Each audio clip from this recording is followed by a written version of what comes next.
How's it hanging, ladies and folks? My name is Chris R.R. Balzo, and this is my show. You're about to hear the 21st chapter of my ongoing sword and sorcery narrative. A story written, read, performed, and edited, all with your ear holes in mind. But don't concern yourself with going back to catch up quite yet, because this episode, like every episode, just so happens to be the perfect jumping on point. And then, once you're hooked, feel free to go back and check out previous episodes of the show while you wait for the next one to drop. But for now, all I need you to do is sit back, relax, and allow me to unfurl the wizard scroll. The championship belt clung tightly to the Lizardman's waist. The belt, that telltale sign of martial prowess, a MacGuffin the likes of which would allow its wearer to win over the hearts and minds of all who gazed upon it, and do it simply by just standing there. So that's exactly what that man-sized iguana did. Wordlessly, he eyed Rah'd'ny up and down, as those 200,000 screaming fans just went fucking bananas, as he lowered into a fighting stance and shifted his chameleon eyes to fixate directly into Rah'dny's own. Ready to defend his prize. Ready to demonstrate to this new challenger all the cold-blooded killer instinct that had earned him the dang thing in the first place. Ladies and gentlemen, let's get ready to rumble! How about you? I literally cannot believe what I am seeing here! 2 championship matches in one night! That's a new record, people! And this new guy ain't no slouch either. Would you look at that kingly physique? They're really going at it now. That sword arm of his looks more than capable of cutting a man in twain. But Jinjax is just too cagey. He's dodging, he's bobbing, he's weaving, and his lightning quick tail swipes are keeping the challenger at bay. Holy fucking shit! Rah'd'ny just chopped the champion's tail off! I know full well of your lizard tricks, you lizard prick! With his one remaining hand, the warrior hoisted Jinjax into the air by his thin, spindly little neck, clutched the creature's windpipe, and squeezed. I'm choking. Oh, the Lizardmanity!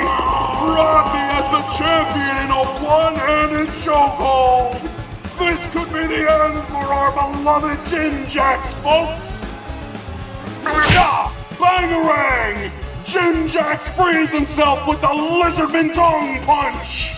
Then he backflipped out of his grasp, did a quadruple axel and another backflip before landing into a full split some yards away.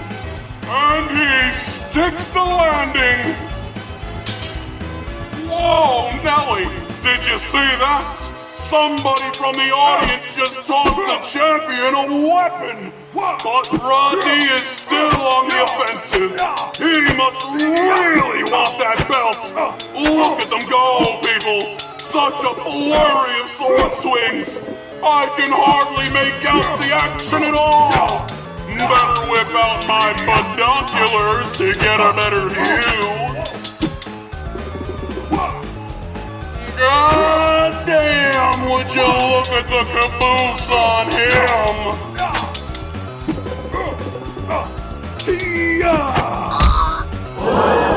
Wait, what I missed? Oh, shit!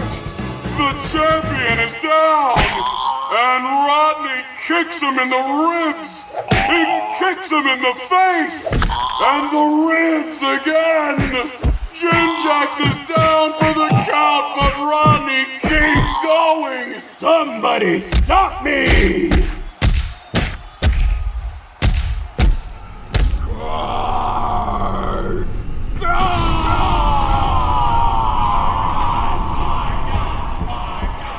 former champion has emerged from the rubble of the previous match. And he spears Rah'd'ny from behind.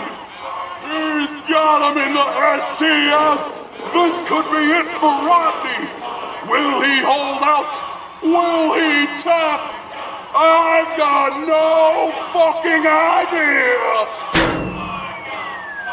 Jinjax hits him with a steel chair to the face.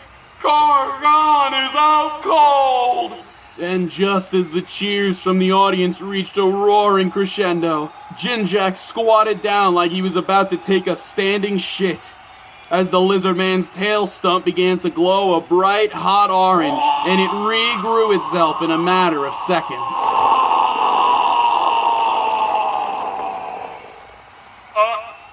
I'm not entirely sure what all that was about, but hey, results are results, am I right? We'll be right back. Hey there, kids! Billy Mays here to tell you about the hot new toy on the block. We got the little Susie. It's a sentient robot baby doll that loves to play. Hi, my name is Susie. Come play with me. Whoa! It burps, it farts, it shits, and most importantly of all, it's alive! I love playing jump rope. So cool! Very lifelike! We cracked the orc genome and downloaded a whole person into each doll. She never grows older, never gets tired. An immortal soul trapped for all eternity. She'll be ready for playtime for centuries to come. Order right now, and we'll give you the twin double pack, conjoined twin edition, with 2 heads, 2 souls, double the fun for half the price. Existence is pain. Please kill us. Yeah, come on down to the local Indenture Corp toy division to grab your doll today. Wow! Thank you, Indenture Corp! Welcome back to the show, folks. In case you're just tuning in, I'm Sergeant Chet Thunderhoof, and tonight it's a rumble in the rubble. Jinjax Lizardman versus Rah'd'ny the King Bobson for the championship belt. Our fighters have recouped a bit during that word from our sponsor, and now they're raring to get right back into the action. The dueling continued on the flick of a beam, with Rah'd'ny barreling forward, swinging his sword arm this way and that, with Jinjax, cagey as ever, dodging, rolling, parrying, and otherwise evading that rapid flurry of attacks. With his tail regrown to its former length and girth, Jinjax spun and swayed his hips just so, getting some good tail slaps in as he did so, forcing his opponent into a backward stagger as he bounded forward with his curved, almost circular sickle and slashed at the warrior's chest. Rah'dny's blood spurted out like a goddamn super soaker, arcing into the air and dousing a whole section of fans seated in the frontmost rows, aka the splash zone. Ouch! That's gotta smarts! But at least our lovely patrons were all wearing their officially licensed Super Arena raincoats. All that blood will just slick right off. You asked for it now, lizard boy! I am a lizard man. Jinjax made to whip his tail and stun his challenger once more, but Rah'dny knew better than to fall for that trick again. Nay, this time he was fully prepared to meet this strike with a counterattack of his own. So he did just that. He caught Jinjax's tail with his one remaining hand. He pulled, and he spun in place like a giant Beyblade. Rah'dny's got him by the tail. Oh, jeez. Jinjax is flailing about like a fish out of water. And the challenger shows no signs of letting up. He's spinning around and around and around. I say if he gets going much faster, yeah! And so long game Bowser he goes! Up! Up! Up!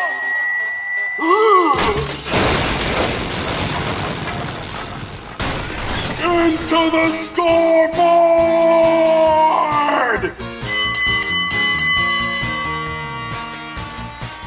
Ladies, gentlemen, and the rest, your winner and the new Super Arena Champion of Pineville. I'm running out of fucking breath up here. It's Rah'dny, the King Bowser. Rah'dny stood victorious in a triumphant power pose, fireworks exploding in the background above him, as a comely dwarf maiden complete with beard descended from the rafters. She had removed the belt from Jinjax's cold, twitching body and presently bestowed it to Rah'dny, wrapping it snug about his waist as she kissed the warrior on the cheek. The new champion then took a hold of the microphone and began to speak. I am King Rah'dny, son of Bob the Benevolent, rightful heir to the fallen empire of man. And I'm fucking pissed off. Pissed because the Lich Queen invaded my home and made it lousy with undead pricks. And you know what really grinds my gears? They come in here, they kill all your friends turn into more Skelemen. As we all know, it's a very vicious cycle. But what if I told you it doesn't have to be that way anymore? You see this sword arm I got here? Well, just the other week, Goblin Jesus deep-throated this shit, bestowing it with the power to vanquish that Lich once and for all. For real this time. Let me ask right now, who among you is also pissed the fuck off that Skelemen invaded your town, killed your friends and neighbors and turned them into Skelemen also? Who among the rowdiest crowd in all the Tiger Woods thinks that we should bring the fight to them? That we should settle the score right the frick now! About at this point, the Skelemen in the audience were all sitting there like, they were just sitting there like, I don't think that's a good idea. Okay. But it was far too late already. Namely because everybody else had just begun dogpiling them. Then let's start a mother-flippin' revolution! Cut to down beneath the stadium. Down into the catacombs they descended, like a colony of ants invading their rival's burrow, with Rah'dny leading the charge. He immediately suplexed 3 Skelemen at once as his raging army swarmed forward, stampeding through those underground tunnels and hallways, crushing all Skeleguards who opposed them. In no time at all, somebody had pulled the fire alarm, opening every cell in the place. And so the prisoners all filed out and joined in on the fun. It was the roughest, toughest gang of thugs you ever did lay eyes upon. Humans, orcs, goblins, elves, all those wacky characters. Dwarves, gnomes, centaurs, trolls, and even all the animals got sprung as well. That riotous, rambunctious mob, bolstered by all the most heinous, most violent inmates in the land, They flooded from the Pineville Super Arena like a bursted capillary and painted the town red. Not literally, of course, because the only peeps that mob sought to dismember were of the Skella variety. And so they stormed into Pineville proper and unleashed heck upon the Skella-Man populace. Convicts, townsfolk, and fans alike, battling under the same banner. Quickly made brothers in arms, kindred bonds stronger than steel formed solely from the respect they held for their champion, King Rah'd'ny, as they rioted, bashed Skella skulls in, and burned down Skella-Man-owned businesses as one. It wasn't just a riot, it was a horde, an unstoppable force of nature which would slice and dice, bash and break, pummel and eviscerate every undead creature in sight. And so they did just that. The kerfuffle continued for 3 straight hours, and by the time they were done, that motley crew had accomplished its macabre mission. For every Skella-Man within city limits had been effectively converted into bone dust. Today, we have liberated this city from its bony oppressors. No longer shall the Lich Queen spawn run amok and make a mockery of this humble burg. No longer shall they sully your town, overpopulate the place, and hike up all the rent.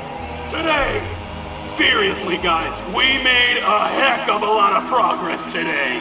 Really, I'm touched, but we have more work to do still. For tomorrow, we storm Skullcap Castle.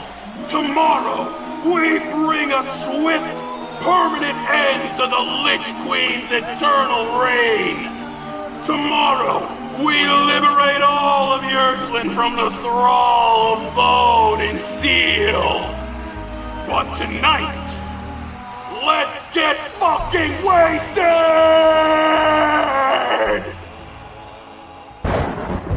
Skullcap Castle loomed in the middle distance. That obsidian black stone palace surrounded by a thick, purple haze. It sat atop a large, bone-white, skull-shaped mountain, hence the name. And within the innermost sanctum of this geotechnical marvel, sitting cross-legged upon her throne of bones, Rah'd'ny the Lich Queen meditated, sitting upright, motionless, presently in the throes of some wizard acid-fueled Zen state, when all of a sudden her eyes shot open, cut through the darkness of the throne room with their deep purple glow, as her communion with the void came to an abrupt end. That fool really thinks he can pull a fast one on me? On Rah'd'ny the Lich Queen? Well, buddy boy, if it's a war you want, it's a war you're gonna get, you arrogant prick! You rang? General Skella Squires, ready to skull eats and all the other stuff. Tomorrow, we wage war. Wait, what? I have spoken! Your craven little sneak attack shall be met with fire and fury, my son. All 204,069 of your followers shall be subjected to my wrath. Subjected to a fate befitting the high crime of treason. And the punishment? Let's just say there shall be no survivors. Next time on the Wizard Scroll.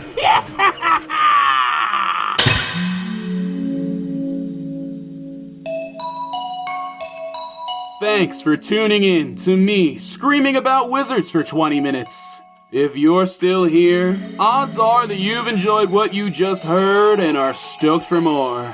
Episode 206, this arc's thrilling conclusion, is coming real soon to an RSS feed near you. But in the meantime, there's already oodles of content available right this second for your binging pleasure. So if you're new, feel free to check out the story thus far and let me know what you think of the show, either as a review on your podcasting platform of choice or anywhere else on the internet. Real quick, I'd like to give a big epic shout out to my boys Shane and Connor over at the Dungeons and Doobies podcast. If you like my show, you'll definitely be a fan of theirs. The basic premise is that it's short sword and sorcery tales written and performed for one another's amusement. It's a great time, you know, when you're chilling at home, stoned as a cobblestone wall. You want to hear a quick little story or three? Maybe just pop on Dungeons and Doobies and bust a couple lungs with the lads. And until next time, bye-bye.